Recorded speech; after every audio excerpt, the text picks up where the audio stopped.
love can mean many different things. But so my kind of working definition of it is wanting that which is best for. And the emotional feeling of love, the kind of fuzzy feeling, as it were, I suppose is a kind of natural mechanism to cause us to love in the sense of want that which is best for the object of our feeling. So it's a kind of creating love feeling. And then so to connect based on that definition, to connect it to my life and work. So this does sound a little bit kind of grandiose or whatever, but in looking at it from this perspective, I feel like my writing is motivated by my love of humanity as a whole. And I suppose the travel period, that time when I was going and meeting humanity essentially, could be seen as the time in which I fell in love with humanity. So I'm not sure whether that's a reasonable way of putting it.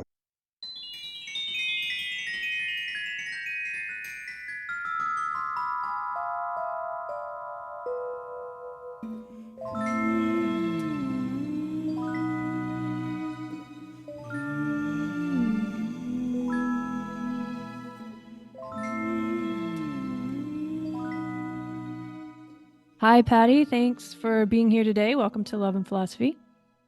Hello, thanks very much for having me. And your name is Patty LeFlufy. Do I say it right? LeFlufy is how it's pronounced. LeFlufy. Sorry. Yeah. Where does that come from? It's quite a name, both combined Yeah, there. it actually comes from the Lebanon. A distant relation of mine in the 1850s or something went to the Lebanon and I'm from the Lebanon.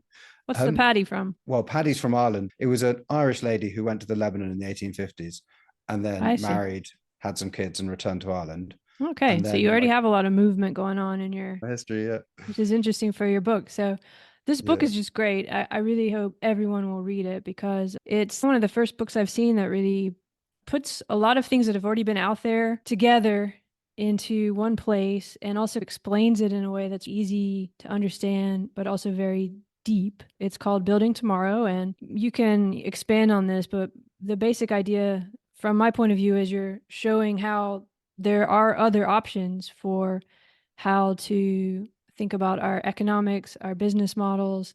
If we made some changes, which aren't that hard, but are definitely challenges, we could get closer to a healthier relationship between humanity and the planet and start to really work on some of these planetary problems like climate change that just can seem so depressing at the moment.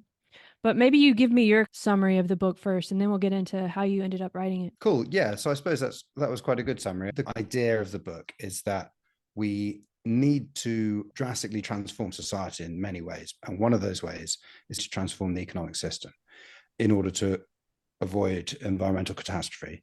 And also that there are small groups of people doing very pioneering innovations that redesign specific areas of the economic system, such as how businesses are defined and the societal goal, economic goal. And there are 6 organizational technologies in the book. So if we do them with all of them, then by the end of the book, I show how this would transform the system into a completely different system that's much better for Yeah. people around the world as That's well.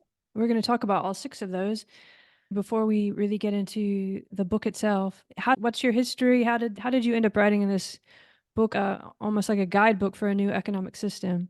Did you study economics? I think you worked in London in economics, but just give us a little brief idea of what happened that you came to focus on economics and the need for a change. Yeah, so I've got a slightly unusual background. I'll just kind of go through it quite quickly. So I actually studied maths at university at Cambridge.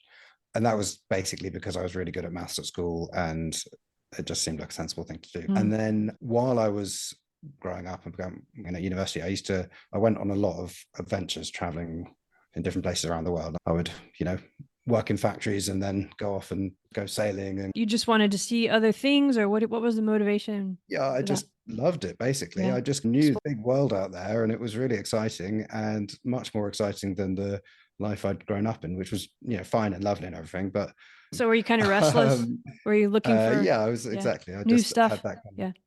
of thing inside me. So then after uni, I spent a year in Spain learning Spanish. And then I became an accountant at KPMG in London. But well, there were kind of a dual reason for doing it. One was that if I decided to do a kind of career in London or in business or that kind of stuff, then it would be really useful for that. And it was a really good basis for learning about that and experiencing living in that kind of world. But also, having qualified, and this is what I actually did, having qualified, I could get short-term 6-month contracts that paid very well. Then I could basically just go to London, get a 6-month, work for 6 months, earn a load of money, and then go off and have adventures. Work a lot, make a bunch of money in London with your math skills, and then go explore the world. Exactly. That Yeah. must have been quite And a contrast, though, to be in London and this economic world, and it then definitely was. Yeah. No, actually, I remember one time, the first time I was away, I was in Africa for quite a while, and I spent some time with the Hadza hunter gatherers in Tanzania, hunter gathering on the savannas of Africa kind of thing. And then, like 2 or 3 months later, I was working at Accenture as a finance specialist. So yeah, there were times when I would sit there at my computer thinking, I wonder what my mates Cancuna and Maragumba are up to right now. amazing to have those There was, different spaces in your head. So you were restless, you were exploring, but you also had this kind of natural ability for math. You understood that in a way that didn't take a whole lot of effort.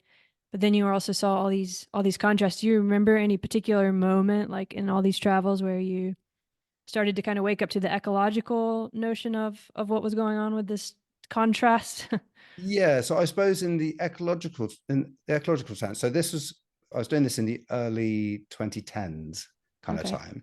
Mm-hmm. So it was when we all obviously knew about climate change, but it was before there were, just massive disasters on the news all the time. And it was still something that was mainly in the future from the perspective of Westerners who Yeah. weren't Mm-hmm. very closely aligned, closely in contact with nature.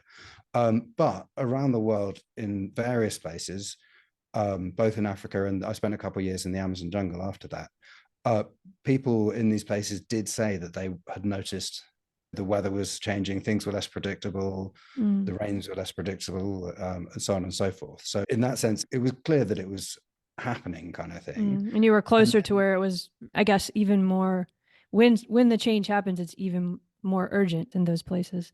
yeah, Yeah. exactly, because when you're just living a subsistence kind of lifestyle, then it really matters if the rains don't come and your Oh crops yeah. don't grow. Yeah. Whereas Yeah. in the West, there's a much bigger buffer. But then to just very quickly go back to another strand of early life and thinking, as it were, before I went traveling, including from when I became an adult, essentially, was that I've always felt and seen that this is essentially like a phase. The way that society is at the moment is just a phase. We do have the opportunity, looking at things over the long term, humanity has the opportunity to make heaven on earth, not in a religious sense, but just to make the world an amazing place for everyone. The power is And there if we the power is took the there, the possibility responsibility to is use there. it that way.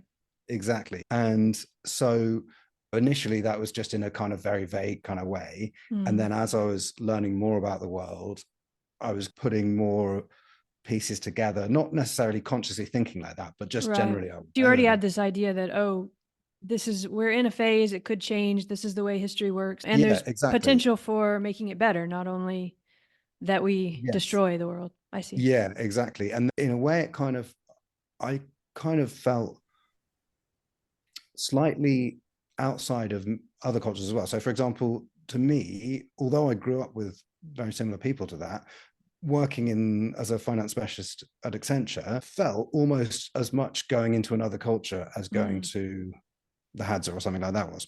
Kind You of were sort of multicultural in that cultivating kind of this way. outsider view of things, this observational view. Exactly, yeah. So yeah, there was this very positive, like we can do much better than this kind of thing, and we just need to work out how to.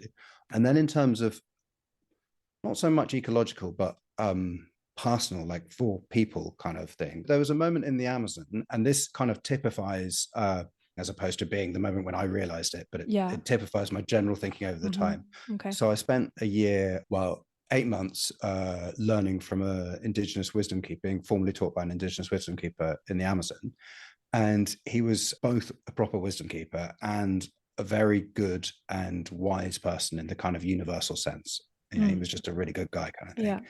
And one evening, we were just chatting that evening, and he said to me, Paddy, what good news is there for the poor people of the world? And very definitely, he was one of the poor people of the world. Their society was very poor. And what a question. well, Paddy, what good news is there for the poor people of the world? no, it's quite a question. And so what I said to him was, I said, well, I knew about a few things, right? I'd worked in this charity in Africa that was doing really good for some, like about 25,000 poor people there, for example. But they were just things dotted around here and there. If you're asking about the poor people of the world, that's a very big question. So I gave him the example of, well, if we, and the society he was in had a lot of really serious problems due to all sorts of culture clashes and things. And I said to him, look, if we sorted out this whole river basin and made things much better for essentially everyone he knew, that would be awesome, right? And he was like, yeah, of course it would. And I said, yeah, but there's only 5,000 people who live in this river basin, and there are thousands of millions of poor people in the world. So the only way there can really be good news for the poor people of the world as a whole is by changing the system. The only way we can improve things for everyone is by changing the system. Was that a revelation for you when you heard yourself say it? Well, yeah, crystallized it. Yeah, it kind of crystallized it, exactly. So it kind of typifies the general process I was going through at the time. So this is interesting because the systems. So you're writing about economic systems. Right. So there are different, they use very different kind of systems, local systems, as it were, in the jungle and in among the Hadza and where the charity was and what have you. They each had their own kind of local system. But they're also, even the Hadza less so, but all of them were connected to some extent to the global economic system. So, for example, an economic system is the entire system by which society organizes the production and distribution of goods and services. So it's not just about money, it's about things and services. And I can give examples for each of them, actually. I was at this charity in northern Mozambique for a few months. That's a very poor area. And they're poor fishermen kind of thing. And one of the things that they made the most money out of, actually, when they went fishing, were these weird, I think they were sea cucumbers. They were really weird. They were kind of hard. They didn't look edible or anything, right? Yeah. But they would sell them on the beach to these guys who came from the local town. And apparently, like what they explained was they got loads of money for them relative to the other things they got, how much they would get for other things. And they explained that the reason was that they were a delicacy in China.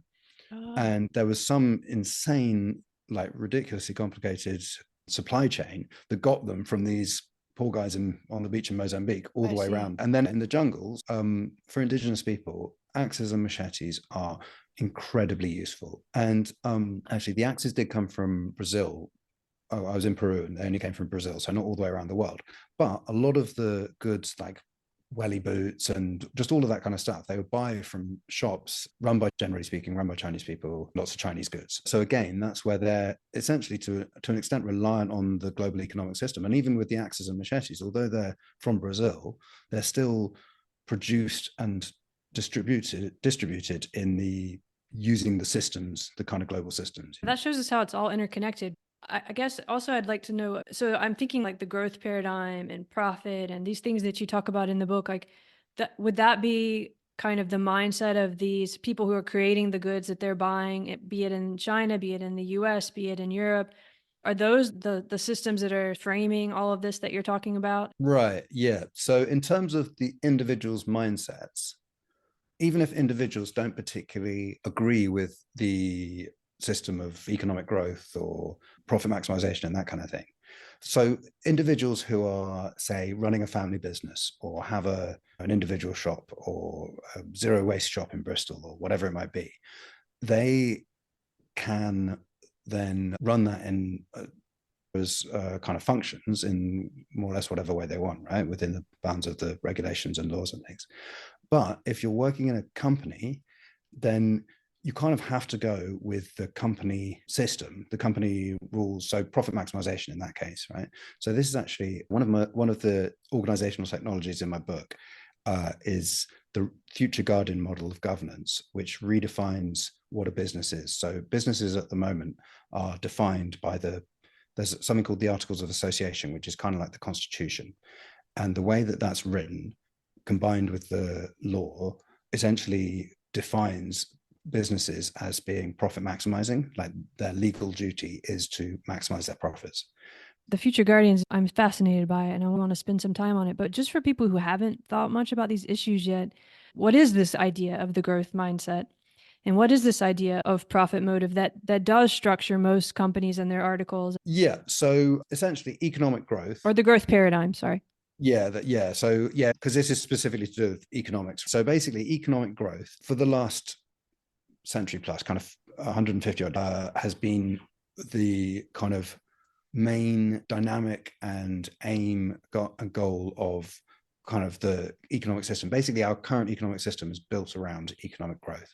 Right? So you have to grow if you're going to be successful. It's become that you have to grow. It started being that, well, look, when there is economic growth, that kind of reflects the fact that people have more things and there's more exchange going on, and it just improves quality of life, right? Which was essentially true at first. Not a bad right? thing. There were a lot of externalities hitting remote people in other cultures because one way of growing is essentially like expanding into other areas and taking things from other areas, extracting from other areas. So it did have a lot of very serious externalities in that kind of sense. But from the perspective of the West where it was happening, it looked like basically just a good thing, right? The stock market is built on this, right? You must always get more and more. We almost just assume that is the success paradigm. Yeah, when things get better, things are growing kind of thing. And then it was like, well, economic growth became a proxy for improvement in human welfare. So people could just say, look, if the economy is growing, then things are getting better, essentially. Well said, yeah. But it was only a proxy. It's not actually saying necessarily that things are getting better.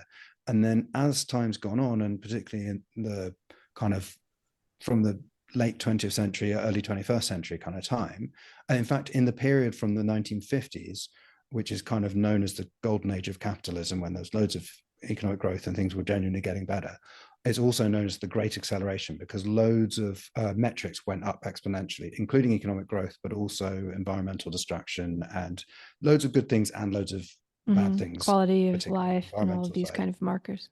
Yeah, exactly. Food production, all of that, but also, say, fertilizer and pesticide use and the way it was destroying biodiversity went exponentially worse kind of thing.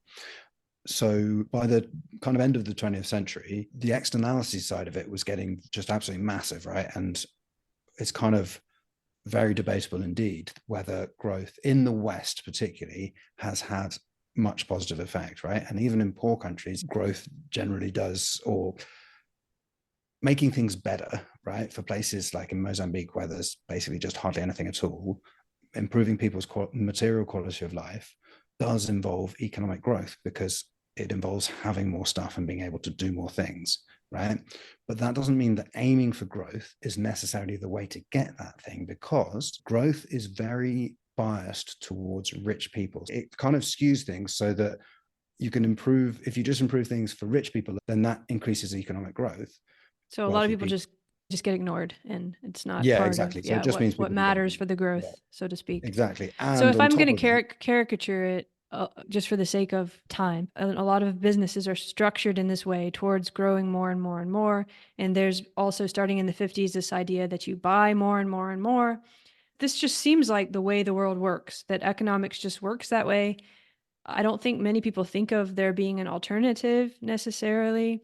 You are going to tell us some alternatives, but it's not that growth is bad. It's a good thing, but it's that it's become an assumption for an economic model that is kind of blind to what it means. So that it means, it's not even growth. Sometimes the word growth seems like the wrong word. It's more like more stuff, more money at any cost, almost, without much contemplation, if that's the right way and if there's another way. Is that fair to say?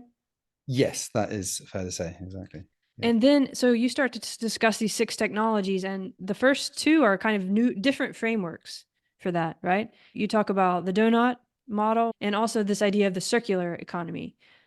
So as you say, those are the first 2 organizational technologies in my book, and they're kind of frameworks, because they're about reshaping the overall economy, and then because then the next 2 are about businesses, and then about the financial and monetary systems.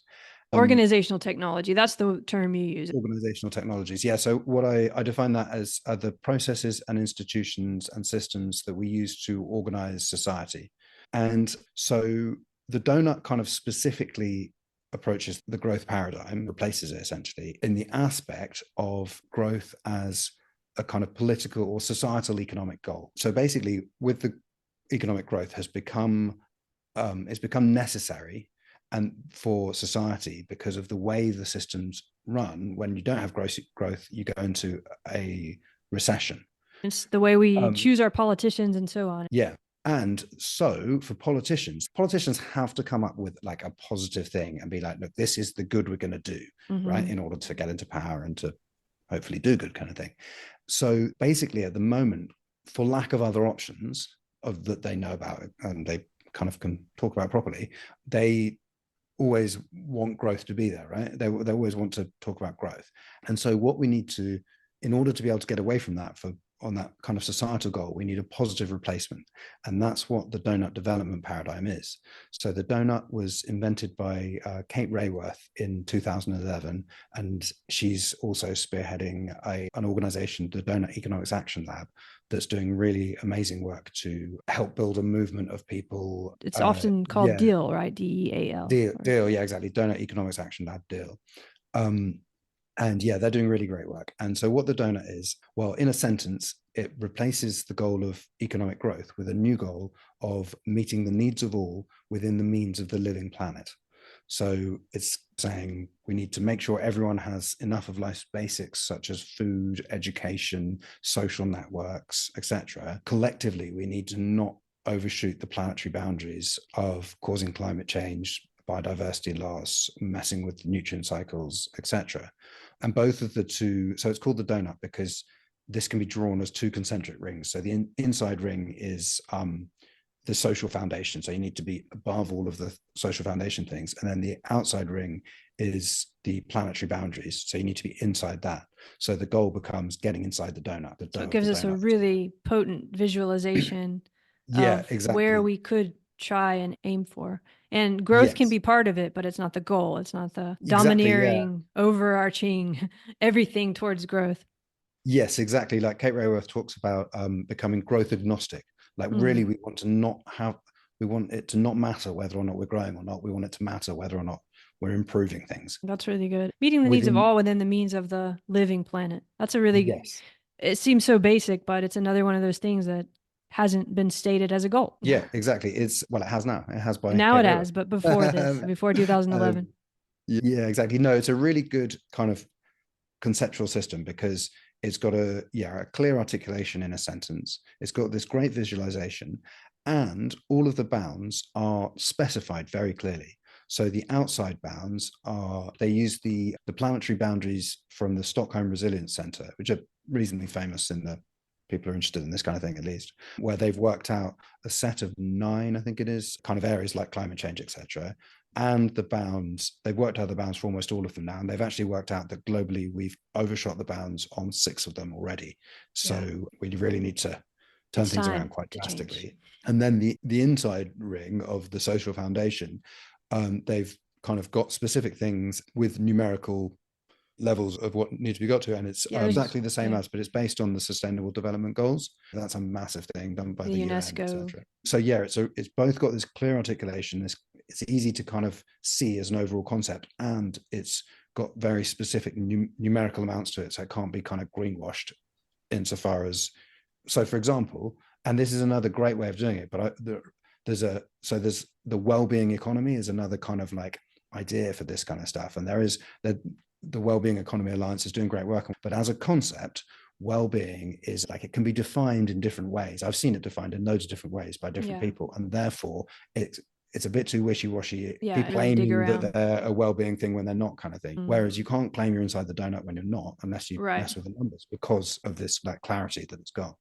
Yeah. And one thing you show very well in the book when you're describing this is how it can reorient what we think of as how an economy should grow. So right now, it seems like developing countries have to go through certain kind of levels of pollution and waste and all of this in order to develop.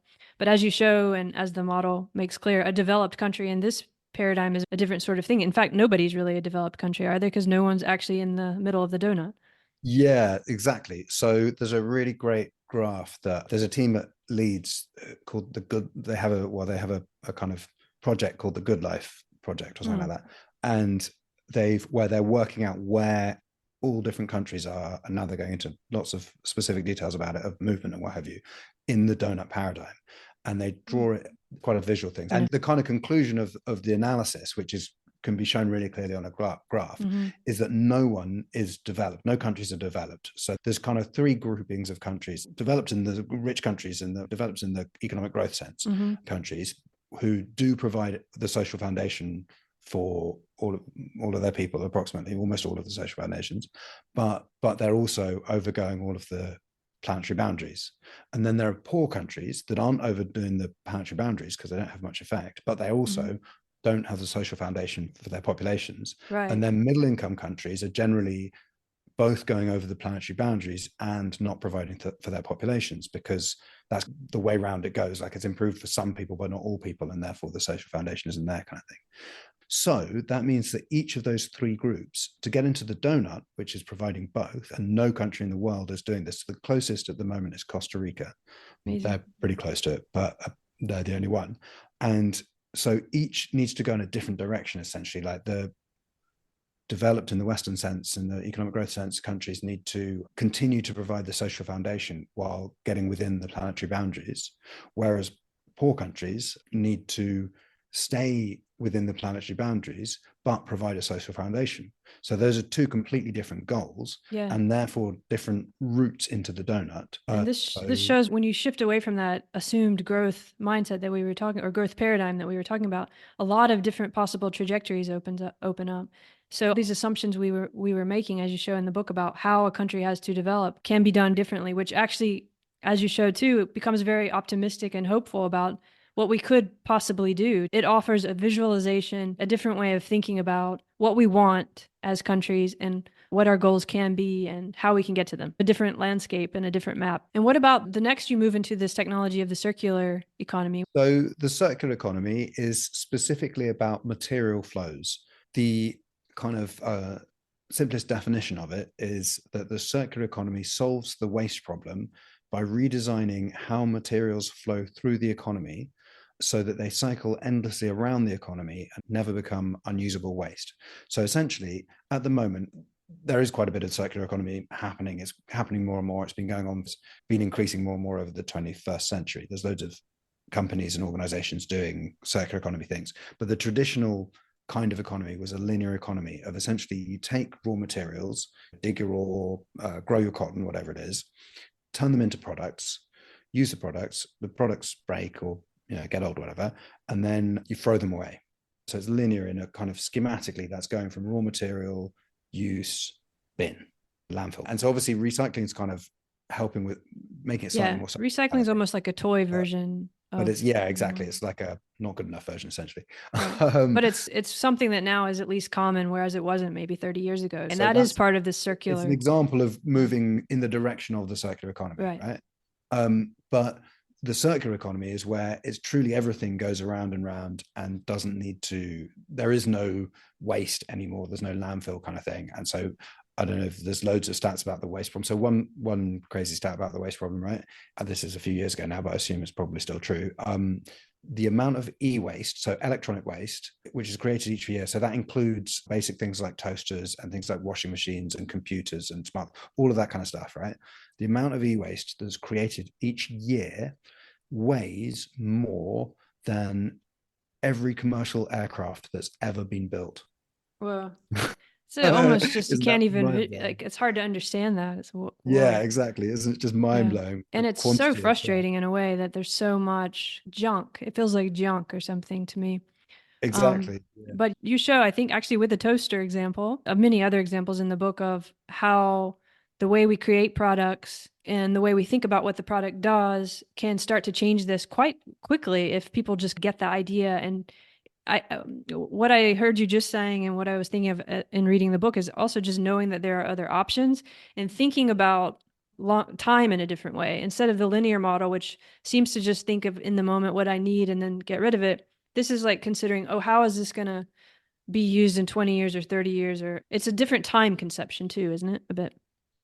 Yeah, I guess it kind of is actually. Yeah, because exactly, you're looking for kind of things to cycle through time in order to be able to continue having a decent society indefinitely into the future time kind of thing. So I think you give the example of building in a modular way so that if some breaks, Yeah, you can replace the part easily.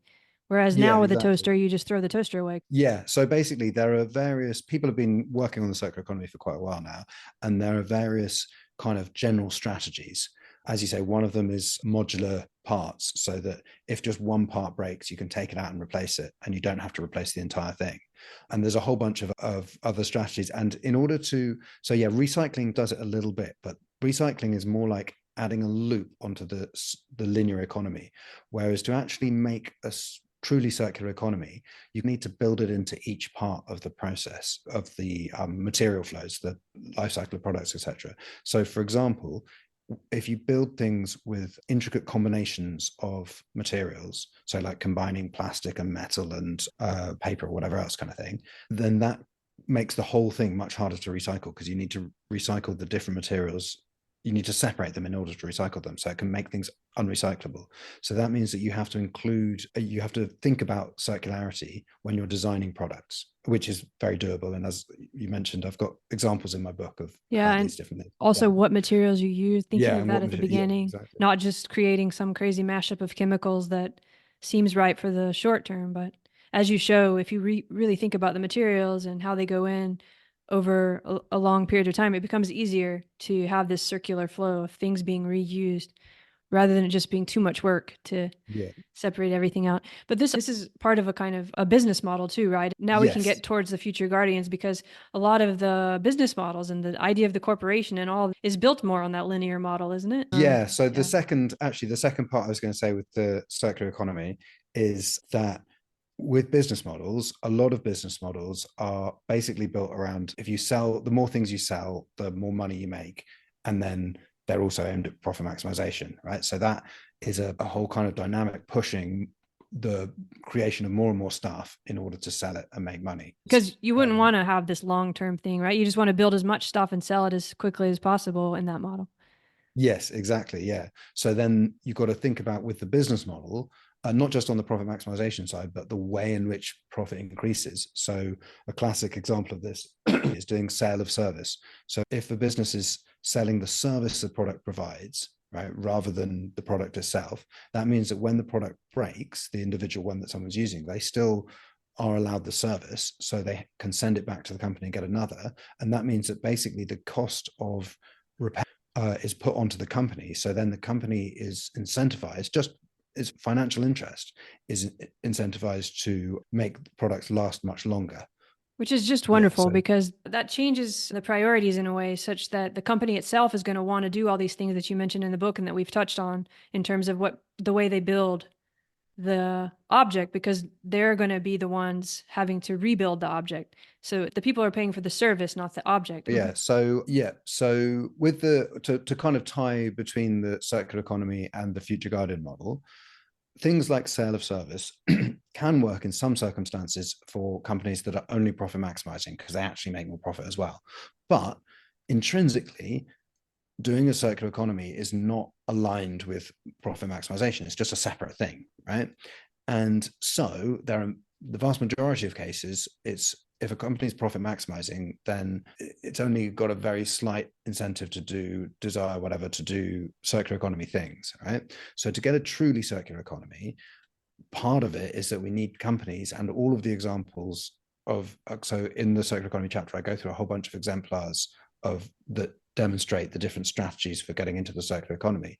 And I didn't plan for it to be like this, but it turned out that all of the examples that I gave were organizations that were strongly either like actually intrinsically the way they're designed or just very strongly motivated by things other than profit.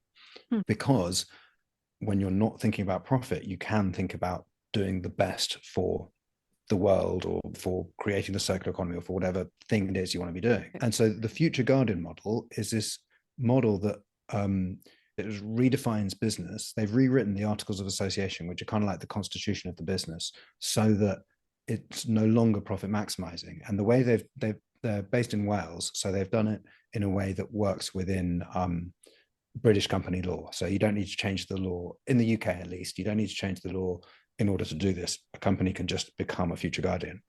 And They did all the what hard they've work. exactly. figuring out how They've to do it. worked You out can how to just, do it. Yeah. And this is the thing, right? These are people like Kate Rayworth and River Simple. So the guys who kind of designed the model were Hugo Spars, Patrick Andrews, and Joel Getzendanner. right. Good. Thanks The for guys saying who that.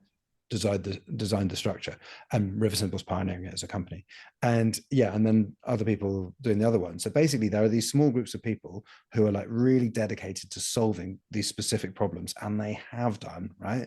And then there's a whole bunch of people who, like much more people, still a small proportion of overall society, but still quite a lot of people who want to like really want to have a positive effect and improve the way the world is and what have you, right?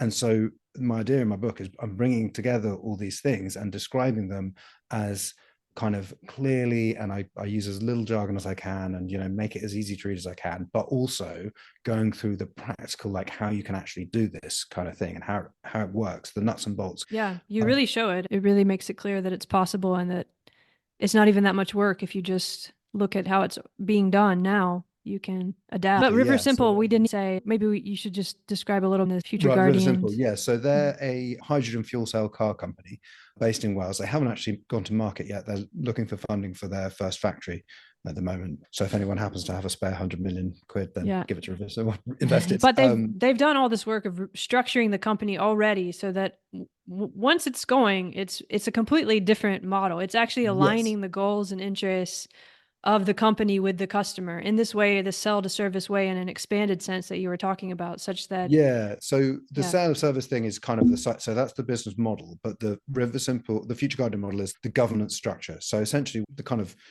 quick way of describing it kind of thing is that instead it legally makes it so that rather than the company being pursuing growth as its goal, it pursues a purpose which is written into the articles that the individual company To build can and operate pay. vehicles while systematically pursuing elimination of the environmental impact caused by personal transport. I actually There wrote you that go. down. Yeah. That's that nice one. Yeah, that's River Simple's one. And then any other company could do an equivalent one, but it doesn't need to be like kind of social impact or Right. something There's a like that. kind of template and you Just a can social, fit it's it just to, something. yeah. Yeah, exactly. You can just, whatever a business is doing, you can just turn that into a purpose essentially, right? Yeah. And then so the articles are like, yeah, pursue the purpose while balancing and protecting the following benefit streams, they call them, which are essentially miniature statements of purpose for each of 6 stakeholder groups. So the stakeholder groups are the employees, the customers, the commercial partners, the investors, the community, and the environment. So for The environment example, is in there. the That's environment's one amazing. of them. Just Yeah, to exactly. highlight that. But yeah, so this means, and because they're saying, and then they have a few sentences specifically saying that they need to be balanced, and no one of them should be given primacy, and so on and so forth, right? So what it's saying is that the main goal is pursuing the purpose, right? So the company needs to be able to keep doing that, but within that, it should be giving equal weight, equal importance to each of those stakeholder groups. And one of them is the investors. So that's about making profit. So it's still about making some profit, but it's just saying that making profit is no more important to the company than having less negative impact on the environment or treating its employees well. Or Or even that all of these can go together. You can make as much profit. In fact, once it's running, it could be incredibly profitable, and that's not a bad thing. It's just that you're not doing it in this old way that we just described, this linear model. The way it's yeah, designed, there's so many different checks and balances on the stakeholders, the shareholders. and essentially it could be very profitable, but if it is, then it has to also be very good for all of those other stakeholder groups. And so one of the main kind of approaches to this is alignment of interests. So the circular economy is a really good example of this, actually. Using a sale of service business model aligns the interest of the environment, the investors, and the customers, because customers want things that work well, right? That don't break. And it's better for the environment as well because it doesn't use as much material stuff. And then by using sale of service model, this means it's also better for the investors to make things that don't break. So all 3 of those interests are aligned by making things that are more durable, and it can get more complicated than that. But that's It's the kind of wonderful in this kind of fractal way where the interests of what in the old model seemed like competitive or dichotomous things like the environment and profit investing, they sort of end up towards this common goal. So there's this kind of checks and balances system whereby everyone's pursuing their interests still, but those interests are aligned in a way that the growth or the profit is going to end up being something that's actually healthy in this kind of bigger sense of the word. Exactly. Yeah. And one of the things about it, right, is that so at the moment, there are loads of people, even in, quite high up in big companies kind of people, who want to have more positive effect. They realize how bad the companies are, the problems, the environmental problems they're causing and that kind of thing. But because of the profit motive, the legal structure with the profit motive, they can't, It's legally like obliged to not standing in do front of loads a of train or things that something. are It good. just feels, yeah. Yeah, exactly. Yeah. And so by changing to the future guardian model, this changes that legal basis and therefore allows people to do a whole bunch of their things, basically. Do you see this as something that can be a continuous change from this older model to something like future guardians? Or do you really think that this paradigm has to just throw out everything from the past and replace it? Yeah, no, on the future guardian side, it's quite a big change, right? It is quite a transformative kind of a change. It's not throwing out the company, it's just changing the structures and therefore having quite transformative change. So each individual company can do it, but because at the moment, the people who have the power to change the articles of association of a company that's already running are the shareholders, the investors, right? Mm-hmm. So they need to get on board with the future guardian model, which essentially involves ceding power and to some extent profit, because the whole point is to not just go for profit for them, right? So in some cases, there are some companies, one example of a massive one is Patagonia, that was recently changed its structure in a different way. And there are loads of other companies that are kind of already going in that kind of direction and want to make changes, right? So those are the kind of ones want to have a better effect, etc. So those are the kind of ones that are most likely to change to the future guardian model early on, right? If you're in Shell or something like that, then they're just not going to change to the future guardian model in the Yeah, it foreseeable really goes future. back to vision and what's the kind of overall goal of the company. And if it's Yeah, just profit, then it's going to be a lot harder. exactly. Yeah, yeah. But if it's But something like Patagonia, as you point out in your book, which already started with a very different goal and vision, and we're trying to implement things early on, then it's going to be easier.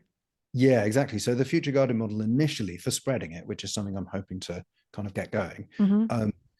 initially it's something that companies that already want to do good can change to, right? To allow them to do so.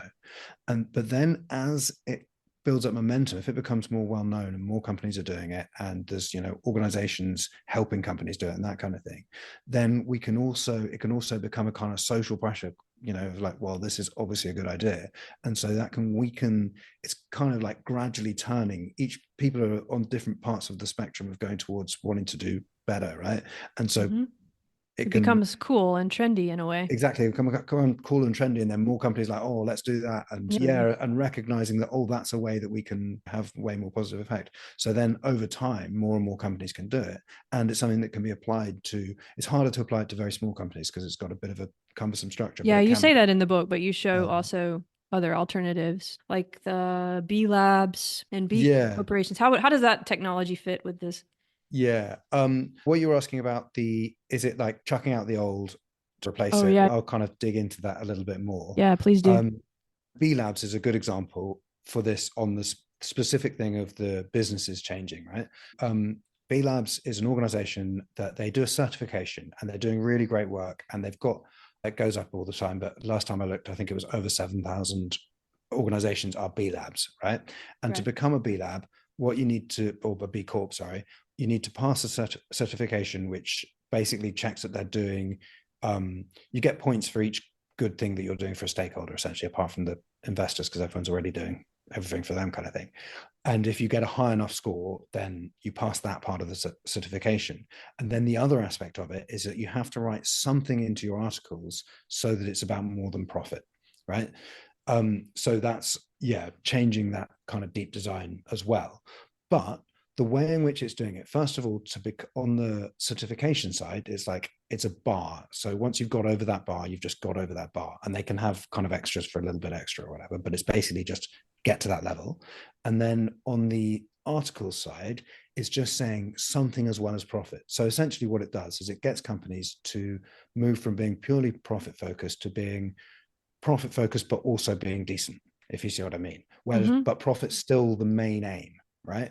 So in that sense, it's improving, it's making an improvement to the current system as opposed to changing it to a different or paradigm, as opposed to changing it to a different paradigm. Whereas the future guardian model completely takes down the profit motive. It doesn't get rid of the profit motive completely. It includes it, but it says it's on an equal footing with all of the other stakeholder groups and subordinate to the purpose.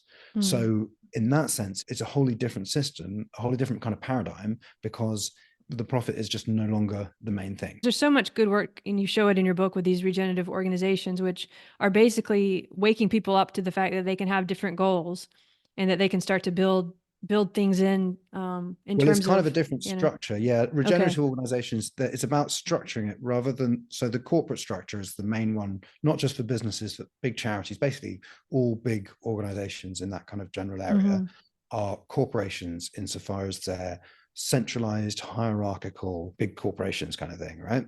And kind of monolithic. Whereas regenerative organizations, and there are various examples like Fab Labs, Transition Network. Yeah, you give some great ones in the book. Sources. Yeah, I go through 4 in quite a lot of detail, which are Fab Labs, Transition Network, Open Source Ecology, and Bendigo Community Banks. Bendigo, yeah. And they're all big organizations.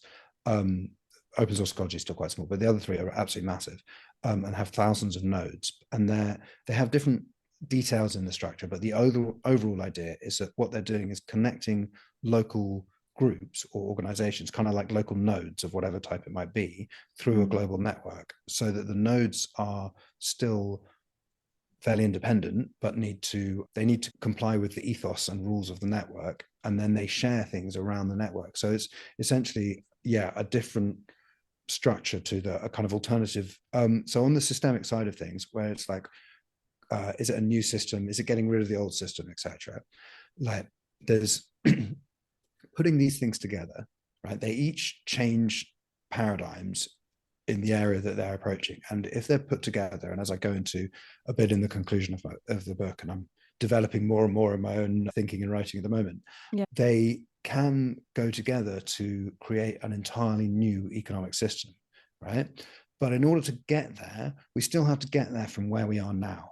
Right. So it's not about chucking out the current system. It's about making changes to it that are transformative, that can be done. So they're kind of incremental, like one company changing to the future guardian model is kind of incremental, right? But then as they spread, they're moving towards a holistic new system. There's quite a good, I don't mention in my book actually, but there's a good conceptual way of seeing this, is quite well known, called the 3 horizons model. So the idea is there's H1, H2, and H3. These are the 3 horizons. Oh, okay. And they're kind of conceptual horizons as opposed to time horizons, right? The H1 is like the status quo. So if you're doing things or making innovations that are pure H1 ones, you're just keeping the status quo going, right? And then H3 is the utopia that we're aiming for, kind of thing. And that can be applied to lots of different things, but look at it in the systemic sense. And then H2 is in the middle. So that's innovations that are, because the thing with H3 is it's like what we want to get to, but and there are little things doing it, like each of these things we've been talking about is doing an H3 kind of thing, like the Doughnut is an H3 thing, right? The future guardian model is an H3 thing. In a lot of cases, you can't just go straight to H3 kind of thing. So then H2 is the innovations that are moving away from the status quo and towards what we're aiming for. So they're the transition between the status quo and what we're aiming for, the kind of new system. But there's H2 plus and H2 minus, and basically some innovations are seeming to improve things, but actually get co-opted into H1. So they're like greenwashing kind of style. And then what you really need to find are the ways of changing the current status quo, the H1, in ways that will actually get to where we're going, where we want to go, H3. And that's the H2 plus ones, right? So massive centralized recycling is a classic H2 minus example, because it seems like it's getting better and it makes people feel like, oh yeah, it's kind of like the circular economy because we put things in the recycling and it's not going in the bin kind of thing, right? But actually most of it ends up being in landfill, and it's essentially putting an extra loop in the linear economy, but it's not making it properly circular, right? So that's a H2 minus thing, whereas an H2 plus one is the kind of things that I describe in my book of changing the designs and the business models and the whole kind of structure to make it easy for things to cycle around and around. So yeah, in terms of the system, I'd say like the overall ideas, the organizational technologies I'm describing in the book are the H3. They're like where we want to get to in the different areas. And then the specifics, because actually, although we've talked about the concepts quite a lot in this thing, because it's a good way of introducing it, actually, most of the writing in the book is about real world examples of people putting it into action. And those examples are all the kind of H2 plus ones that are pushing in the right direction. And that's why I actually want people to buy the book and read those examples, because I think it's very practical the way you present all of this, and you give detailed examples that are actually existing of companies now. You also talk about currency. We don't really have time to go into it here, but you talk about the shift of currency. And something I really didn't know before reading the book was this idea of where money is generated, and that it's not, I think you say it's like 97% is coming from banks. Yeah. So Yeah. this is actually what the Bank of England says. So normally, before you look into it properly, as it were, the way most people think about money is it gets made by like the government or Minting whatever, or like something. Yeah. minting coins and printing notes and all that kind of thing. But actually nowadays, that's a very small amount of money being created. And so the way the Bank of England explains the creation of money is that that's 3%. 97% is created as private banks when they make loans. So say you go and ask for a mortgage, right?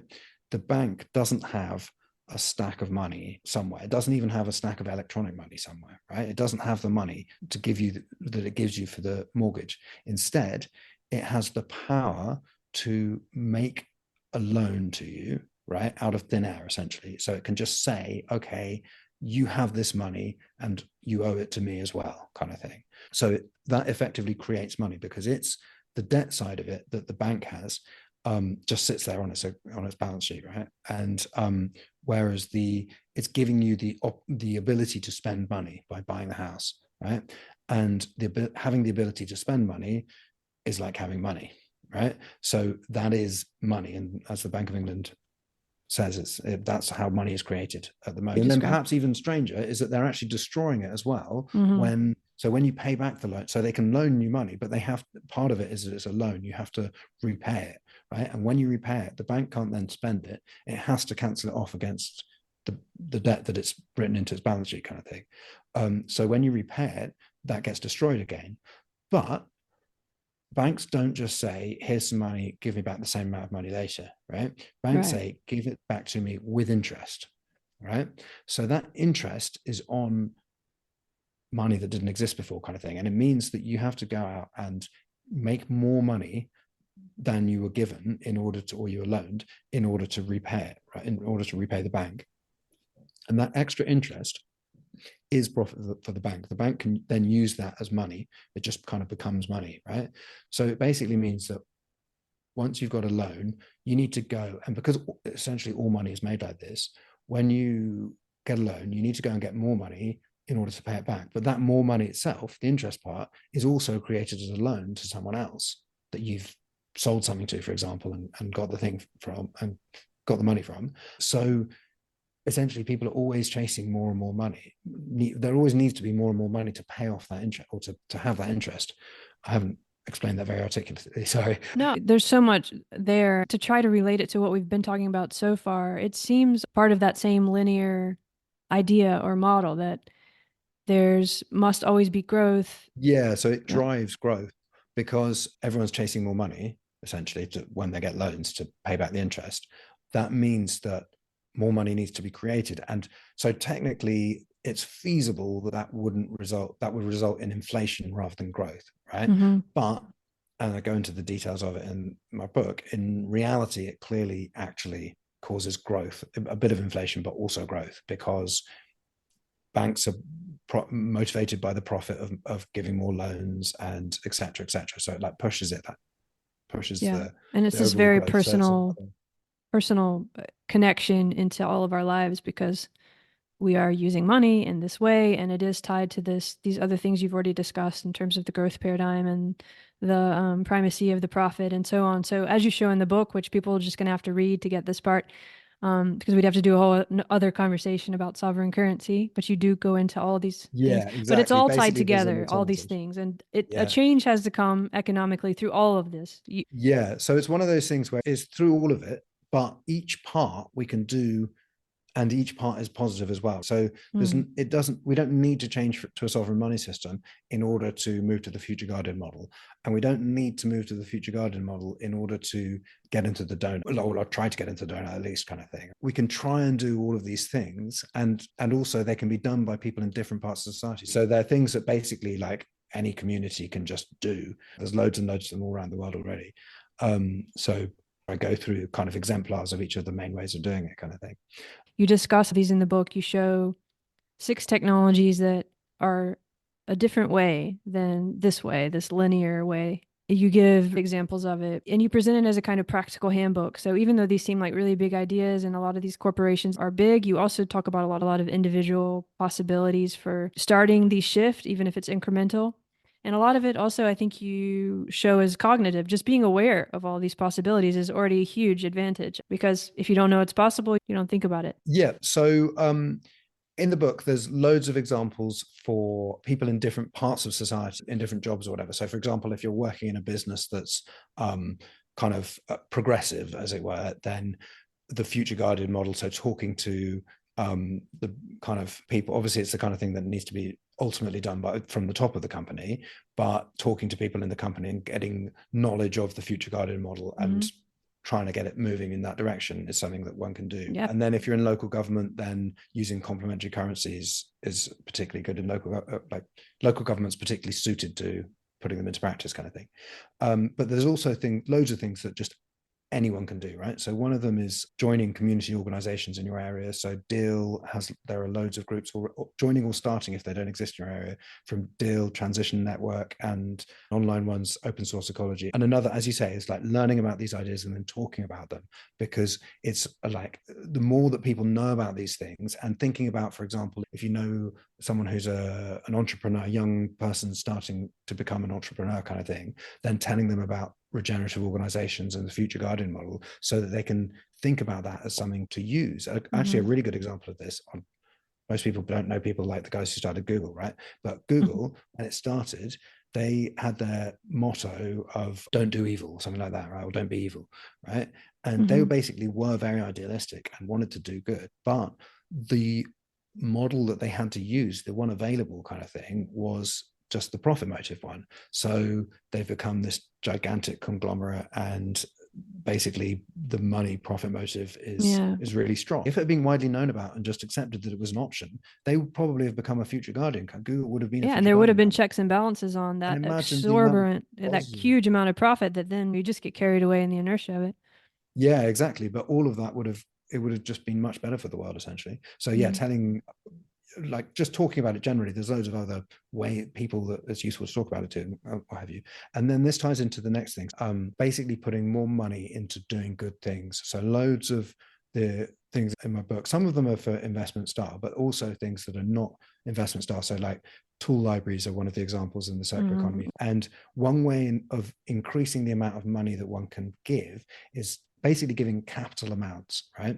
So most people think about their income as one thing and their capital as a kind of separate thing. Obviously, you have to save up to create the capital, but as a kind of separate thing. So when you're, for example, putting a deposit down on a house, or you're buying a car or something that's big, a few grand or more, if you just think of it, basically budget for an extra 10% and just imagine that instead of being 100,000 for your deposit on your house, it's 110,000, right? And mentally act as if it's that and save up for that kind of thing. But then that extra 10 grand, give to something that, like, give it to creating this new economy. And the same approach can be used for other things, nature conservation. Basically, there's a massive amount of positive things that are limited by money. But one of the issues, right, is that a lot of, basically, there's quite a strong inverse correlation between people who want to transform things in a positive way and people who have money. So for example, a lot of the kind of boomer generation have housing wealth and are often, like, statistically, whatever, less interested in doing economic transformation type things. So talking to people about this kind of thing and opening their minds to these kind of possibilities can potentially have a big effect. And doing it in your own life, but also talking about it to other people as well, kind of thing, can potentially have a very positive effect. And then another kind of general approach is basically look at what doesn't yet exist and then make it happen. There are just loads of things that need to be done that aren't yet being done. So when you see those kind of things, then think about that as an actual thing you might do, like setting up an organization, or if you see one that's set up, then helping it grow, etc. So when I, in the years after leaving uni kind of thing, and I've been to Cambridge, so there are quite a few really going for it kind of people.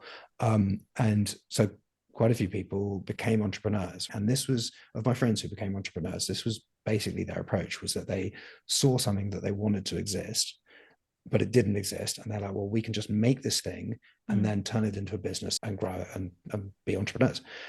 And that was within the paradigm of basically making money, doing a startup, making money, selling it kind of thing to make money. But the same approach can be done within the paradigm of transforming, positive transformation, because there's loads of things that need to be done.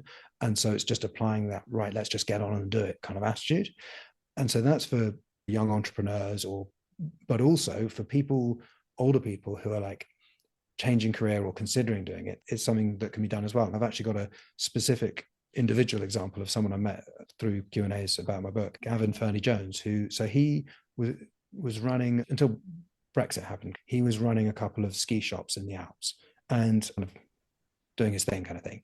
And he was very consensusized at the time. He was very like, trying to improve the environmental impact, but he also recognized that basically skiing is not an environmentally positive thing, full stop, right? And then when Brexit happened, so on the day that Brexit happened, because most of his custom was from the UK, he knew that it was going to be a very quiet day.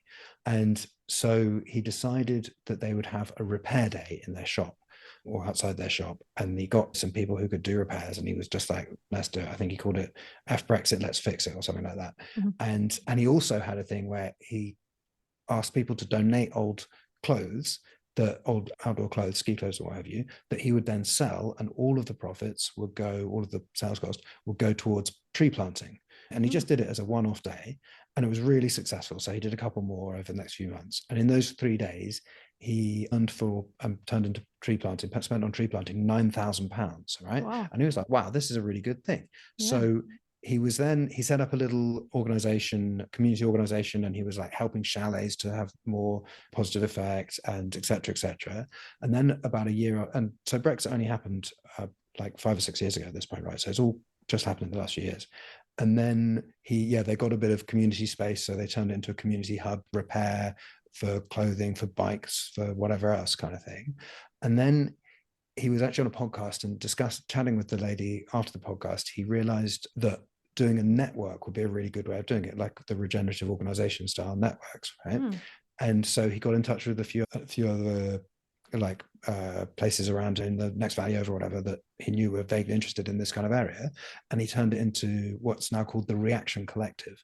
And now there's just over the last, I think he set up the collective itself 2 years ago, and there's already 36 members in the collective all around the world, and it's an active group, and they're really helping each other to both with ideas but also with specific collaborations.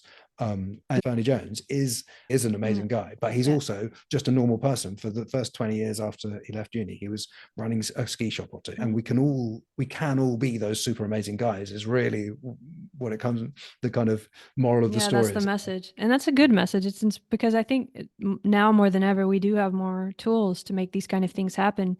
If we decide we're going to do it, we can. And I think also an important part is that it's coming from a place that is motivating. There's all these kinds of things that really matter to us that get, as we said at the beginning, get left out in these older business models that, it does take on its own energy once you get it started. And you can, as you were saying, it's not that much different from this old model of just starting a company out of nothing. Google did it too. This is what happens. If you have an idea, go for it. Go for it. Yeah. But go for it within this new model, though, of trying to create a better system. If they read your book and look at these ways, you can start in a fresh and different and new way that adds a lot of meaning. And you feel responsible for your environment. You feel connected globally. You're also locally involved in all these things. But just to end, I want to come back to you and this nomadic guy moving all around, studied mathematics, but then in all these different cultures and things. And now you've written this book, and your own path is sort of changed a lot, or has it? I wonder, Like, how has this changed you doing all this research and putting it into a book? How's it changed you in your life, this writing of this book? Yeah, yeah. So I guess it has changed me actually. And so basically, the after when I was with the Wisdom Keeper in the jungle, for I kind of essentially that was the culmination of the travel period or that travel period in my life, kind of thing. And then after that, got into seriously, so in 2015, seriously looking at how we can redesign society to make the world much better. But I didn't think about writing a book for another couple of years after that. And then I was just kind of like chatting, spouting ideas kind of thing. And someone who had written books in the past was like, oh, you should write a book about that kind of thing. And then eventually I did. And basically, I suppose it's changed me in terms of I've kind of realized or feel like I'm kind of in full, trying to change the world mode, essentially. It I would was, say yeah, I was like an yeah. interesting guy, an interesting and intelligent guy before, but I was basically just any old person roaming around the world, right? And now I Yeah. feel like, yeah, I can actually have an effect on the world myself as well, Yeah, and we all can, as you say. And I think and there's a great service that you do. I think, sometimes we don't realize that we see the world differently than others, or that we've noticed certain things that seem obvious to us but aren't obvious to others. And in a way, you did a lot of work and a lot of research in this, but in a way, the gift is that you've put together a lot of things that aren't obvious to the world, but that maybe through your own experience and trajectory became obvious to you and that you studied. And it's a gift to put it in a form that people can read and understand. It's only a couple hundred pages. And the last thing I want to talk about is in the book somewhere you talk about companies that care. It's almost like could be a kind of summary of what all this ends up being in a way, because we talked about River Simple and the Future Guardians, and we've talked a lot. And at the heart of that are people who really care about what they're yeah. doing. The same with you writing this book and the way it started with those conversations. There's a sense of caring about making some kind of positive contribution, connecting with other people who want to do the same thing, and this energy and motivation that's in that. And this is called love and philosophy. So, what do you think about this idea of caring? And even can we even talk about it as a kind of harmony, as a kind of love, or something that's, I mean, are we connecting to something that matters in that sense too? Yeah, so I hadn't exactly thought about it in this kind of way before, but because your podcast is love and philosophy, and from the email you sent me or whatever, I thought about it from the kind of love perspective, as it were. And so, love can mean many different things, but so my kind of working definition of it, that I basically just thought of in the last few weeks, is wanting that which is best for. So if you love something, you want that which is That's best very beautiful. for, right? Wanting that which is best for, With the object of love, kind of your hmm love, kind of thing. or whatever's And so bringing the if you're love. acting lovingly, then you're doing that which you think is best for, and if you're successfully doing it, then what is actually best for, kind of thing. And the emotional feeling of love, the kind of fuzzy feeling, as it were, I suppose is a kind of natural mechanism to cause us to love in the sense of want that which is best for the object of our feeling. So it's a kind of creating love feeling. And then so to connect based on that definition, to connect it to my life and work. So this does sound a little bit kind of grandiose or whatever, but I do, in looking at it from this perspective, I feel like my writing is motivated by my love of humanity as a whole, like the whole human species kind of thing. And I could, or thinking about it because of this podcast, Hmm. thinking about it, I thought, well, I suppose the travel period, that time when I was going and meeting humanity essentially, could be seen as the time in which I fell in love with humanity. So I really got that strong motivation, and I already had a kind of natural inclination to be on the side of people in general, kind of thing. Mm. But to use it to compare it to kind of romantic love, it's like that natural inclination was like when you fancy someone or go on a date or two with them or Mm. whatever. And Yeah. then the years of my travel period was when I like actually fell in love with humanity, kind of thing. And then Hmm. um, so in that sense, my writing is kind of motivated by my love of humanity, but I'm not sure whether that's a reasonable way of putting it or I think whatever. it is, and I don't think it's Um, grandiose. I mean, it's hard to talk about. It's hard to use this word. It's one reason I named the podcast that, because I yeah, feel like it's a very important thing. We can try to talk about what we're doing in the world in a way that matters without it being cheesy or whatever or too grandiose, because it does feel like that. It's a work, it's an act of love. And I even think about long-term relationships and how these are, you're constantly learning and you're constantly growing and you're constantly changing, and they're not always easy. And that is like writing a book. And Also, Yeah. when it comes to making these changes that you lay out in the book, really it's going to have to be a kind of act of caring or of love if it's going to succeed. Yeah. Yeah, and then another a way of looking at the kind of new system that I'm trying to imagine, describe, and get going a bit, kind of thing, Mm-hmm. and these organizational technologies is that it's essentially creating a more loving system, right? Mm-hmm. So, two examples. One is with the donut, right? So, previous societal goal was economic growth, and the idea was it's a proxy for improving the situation of people. So that is Mm. it's trying to do that which is best for, right? It's just that Right. it's a poor proxy, essentially, right? Whereas the donut, aiming to meet the needs of all within the means of the living planet, that's really like expanding to everyone. Let's try and do, I mean, at least what's decent for get everyone into a decent position. That's a much better approximation of doing that which is best for humanity than economic growth, which focuses on rich people and is a proxy, et cetera, et cetera. Mm. So in that sense, it's kind of building into the system, turning into a more loving system. And then the other kind of most clear example as well is the future guardian model, going from profit maximization to having a purpose and then balancing the interests of the stakeholder groups. So also in my book, I suggest that maybe the future, a kind of improvement to the future guardian model would be to include humanity as a whole as a stakeholder Oh, group. yeah. Mm-hmm. So that, yeah, companies kind of think about and act on behalf of humanity as a whole as well. And I go into how that could be done, etc. So basically, by having that balance and protect the interests of everyone that the company affects, that's essentially expanding the kind of love, and that's, you know, the amount of people that the company is trying to, or it's like built into the system of the company to try to balance the interests and help and improve and do and, you know, make things better for, kind of thing. So in that sense, again, it's kind of building into the system just a more loving way of doing things.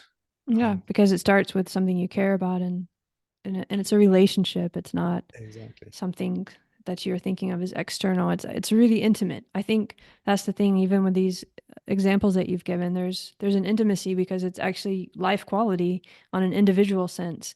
But having these much larger scales of repercussions, we always need these checks and balances, of not just becoming some kind of where it's an ideology or something of a new mindset or a new paradigm. That it's built into it is this dynamism and this growth and the checks and balances on all Yeah. of this. Yeah. Yeah, no, and it is and actually I kind of feel like the thinking about, as you've kind of prompted us to do, thinking about in terms of love is, Mm-hmm. and one of the like difficulties and something I'm trying to kind of bridge is between the kind of idealistic, like, oh, everything should be nice and that's, you know, like blah blah blah kind of thing, and then the actual, well, we need to like look at things and analyze and work out how to actually make things work, because in order to get to a better place we need to, you know, make it work, right? And then it's also like everyone should be trying to improve things as well and not get ideological about any of these kind of things It's in a that kind of balance sense. always. Exactly, yeah, always a balance, and everyone doing, you know, I'm just putting together all the things that I think are ways of improving, and if people agree with me then they should hopefully, you know, like do some of them and what have you, and or use some of them or to some extent, etc. But also only if they agree with me. I'm not like trying to, No, you know, and it kind doesn't of come off hypnotize like people that at into all. I just meant more when we um, start because there's so we can get so motivated by these issues. I think a lot of people we feel very passionate about the environment, about change, and it's very easy to kind of close off, even though we feel like we're being loving and opening. Um, yeah, and that's also a danger. I was just trying to put it out there because we once we open to the emotion of it and the feeling of it, which is there an important part, and it is a relationship. We also have to be aware that we can also get, carried away by our emotions, or we can think because other people don't feel it, we should, do yeah, away. totally. It can get tricky, right? So it's both of these things. What you were saying too, though, um, it's not just about getting carried away in the feeling. We actually, to change, we need new frameworks. We need practical models. But I think that's what you're offering in the book. But we also need the love. Yeah. Yeah, exactly. That's the thing. It's like having the love, as it were, you know, like really wanting to improve things, and also thinking clearly and analytically, and like how can we actually do it. And then, as you say, not getting carried away and ideological about it, recognizing that we might be wrong, or there might be better ways of doing things, or there might be unexpected, unforeseen circumstances, or and so keeping that kind of like, it's a bit of a like internal check and balance on ourselves as well, basically, isn't it? That we're like, yeah. And that can all, I feel like that all kind of like successful love, it has to include all of those things. That's you true. know what I mean? Yeah. Real love or unconditional love, or it is all of that. And that's kind of the hope and the idea that we find ways of living in that space more often. So there's this ongoing kind of process of figuring out a new way, coming up with new ideas, having very specific templates and models, but also knowing those are just templates and models, and we also continually shift them a little bit too as we go. Exactly.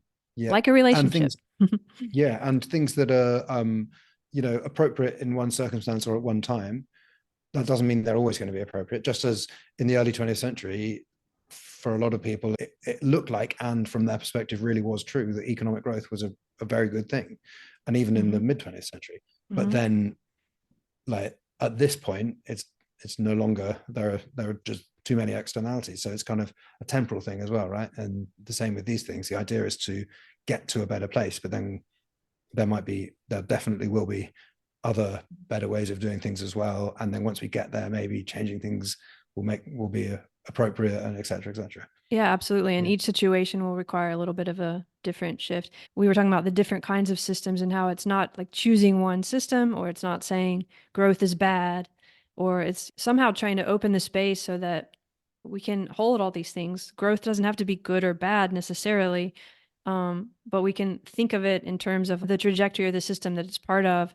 And is it really the only option? Is it what we want? What are some other options? So, and I feel like that's what you're doing with your book, isn't it? You're showing a wider space of what's possible. You're Yes, not definitely. necessarily Yeah. rejecting everything that ever came before.